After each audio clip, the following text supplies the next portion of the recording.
Este programa fala do lado bom e do lado ruim da vida de cada um, do beijo do sonho dourado, do doce da vida, o melzinho na chupeta da existência, mas também do nervo da serpente encalacrada no caminho, o fel da vida. Mas o final é bem legal. Aqui quem fala é o entrevistado, mas quem fala também mostra quem é. Nosso entrevistado de hoje é Adriano Sturilho, ator, diretor de teatro, cinema, cantor, compositor. Atualmente, Adriano Sturilho também é presidente do Sindicato dos Artistas e Técnicos de Espetáculos e Diversões do Paraná. Bem-vindo, Adriano Sturilho. Ju, querido, obrigado pelo convite. Não podia deixar de registrar que o Ju Leardini, gente, é o meu ser brechiano predileto. O número 11 é o número do bem ou do mal?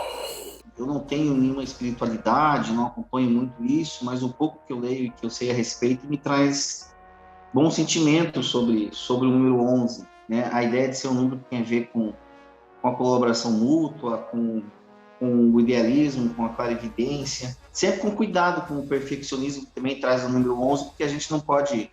Aquela história, né? O ótimo é inimigo do bom.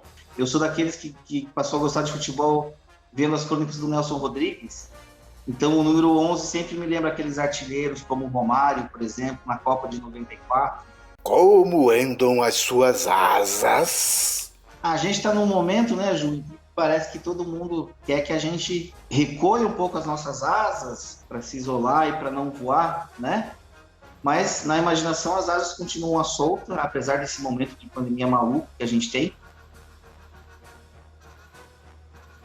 Vou caminhar. Tenho mais artérias do que ardores. Tenho mais amores do que artérias. Tenho litros e litros de sangue, suor e sonhos. Tenho quilos e quilos de certezas e incertezas para escorrer com suor de ideias. Tenho asas, mas hoje vou caminhar. Pois para viver basta estar vivo. Para viver basta estar louco. E para voar, o que basta? Adriano Sturilho. Como estão os seus véus de Maia? Tem momentos na história que parece que mais do que nunca é necessário a gente se livrar desses véus. Num momento de tanto negacionismo, no momento que a gente tem enfrentado tanta polarização, né?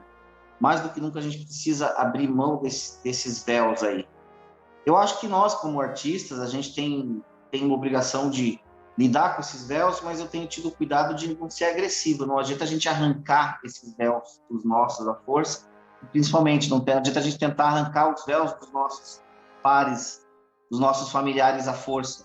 A gente tem que aprender com a nossa sensibilidade a dizer, precisamos nos livrar desses véus, mas o véu, ele tem uma dança, ele tem um molejo, né? E a gente tem que aprender como é que lida com sensibilidade com esse molejo para que vire uma dança e que aos poucos as pessoas se libertem pela própria vontade, se emancipem e também lidar com os nossos próprios véus dessa forma lúdica, mas sabendo que é uma luta, né? Porque eu sempre falo que a gente tem que lembrar de estar na trincheira, mas de forma afetiva também. Fale agora do beijo do sonho dourado, do melzinho na chupeta, do docinho na sua vida e no mundo.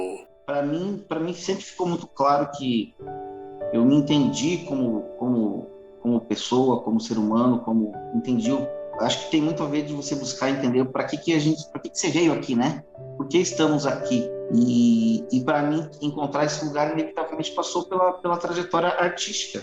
Quando eu me entendi como artista, primeiro pelo simples fato de gostar, de se aproximar, mas como eu entendi que aquilo podia ser uma forma de produzir imaginação, e mais do que nunca imaginar é um ato revolucionário, né? Nesse momento, aí eu me encontrei, eu entendi que aquele podia ser o meu canal de comunicação com o mundo e principalmente uma função na vida. Eu costumo dizer que a gente faz muitas coisas, mas no meu caso, quando eu estou numa sala de ensaio, num palco, fazendo teatro, por exemplo, eu sinto que é para aquilo que eu vim ao mundo.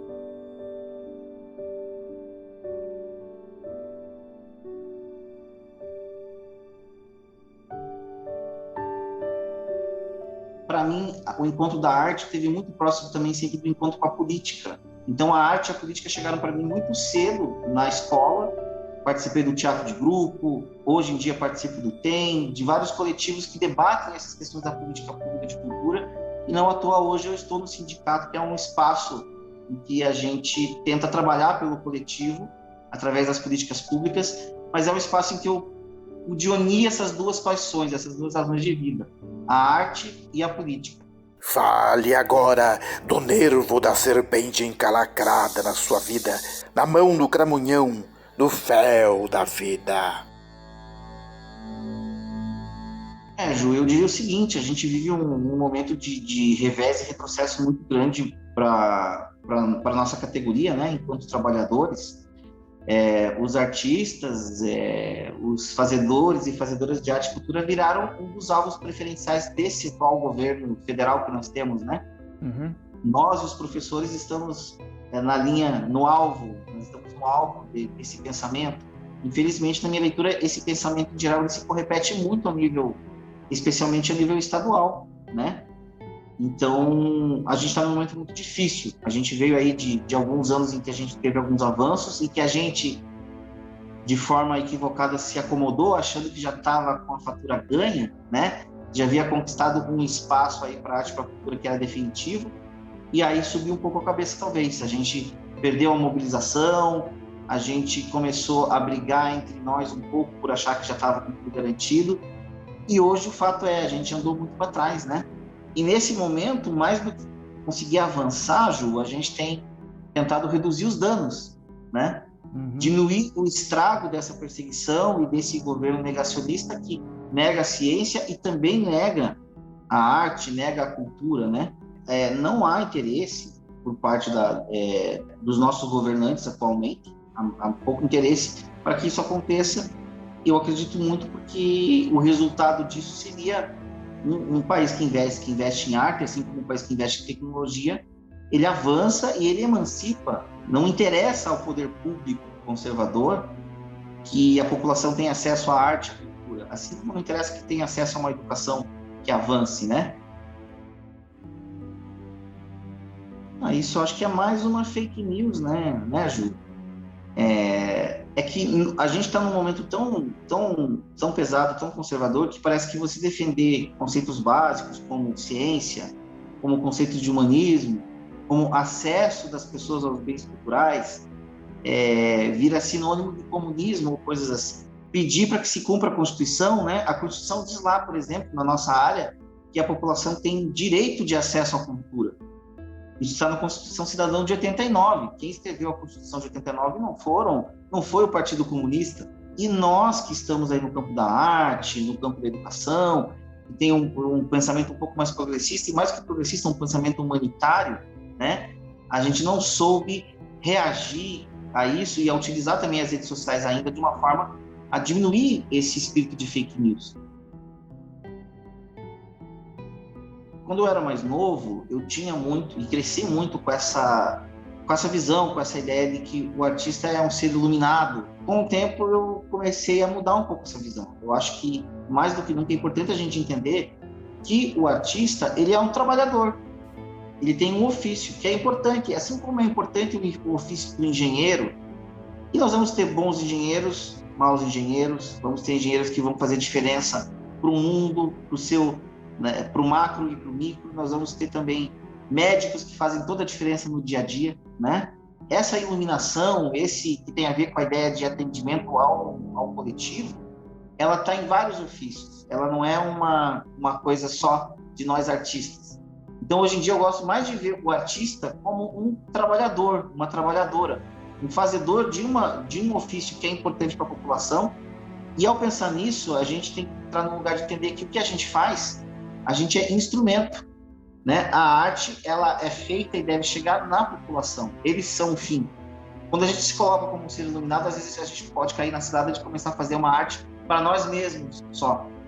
E, de novo, a gente tem que entender que o artista, ele tem uma função social, assim como tem um médico que está na UPA atendendo a população. A gente sabe como é difícil a gente dedicar o nosso tempo, a nossa vida pessoal para causas coletivas. E, às vezes, quando você avança um pouco, você ou outros dos nossos pares avançam, muitas vezes a gente tem um revés dentro da nossa própria comunidade, né?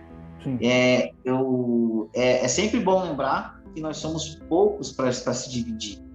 mas infelizmente muitas vezes a gente acaba dividindo e isso acaba dando o efeito contrário do que a gente precisa. Às vezes a gente se toma um pouco pelo ego e às vezes a gente esquece um pouco esse lado, essa função social que nós temos, né? Esse conceito de coletivo.